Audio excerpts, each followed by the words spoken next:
дайын шаблонмен шақыру жасаймыз. Canvaға кірген соң плюсты басып, пригласительный деген размер таңдаймыз. Пригласительный портретная ориентация дегенді. Сосын мысалдарын көрсетеді. Мен осы дизайнды таңдадым. Осын жөндейміз. Мына жерде ә деген әріп мына шрифтте бар екені, басқа қ-ң дегендер жоқ. Датасын бәрін өзгертеміз. Кейін датасын өзгерткен соң мен шрифтін өзгерттім. Бұл жерде қазақша. Кейін мен бұл шақыруда ұлымыз бен келініміздің тойына шақырамыз, ақтастырған жаямыз деген жазбадым. Тек қана мекен жаймен той иелерін жаздым. Егер де өздерін қосатындарың болса, орнын босатып қоса берсіндер болады. Мына жерде той иелері деген сөзде қазақша әріптерге арналмаған шрифт болған соң, мен басқасына ауыстырдым.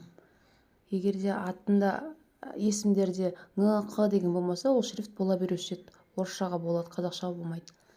Егер де сақтайтын десеңдер осылай шықса, значит суреттің үстінде Canva-ның логотипі тұр.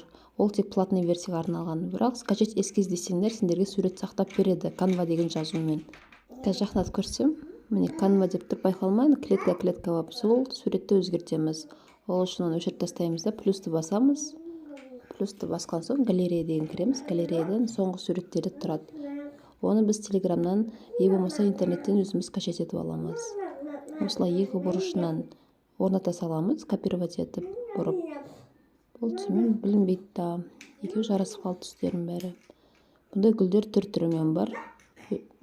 Мына екі сақталған вариант. Бұл жерде артқы фонда Canva-ның логотипі тұр. Ал мына жерде мен артқы фонды да өшірдім, жапырақтарды да өшірдім. Сол үшін ақпақ болып қалған.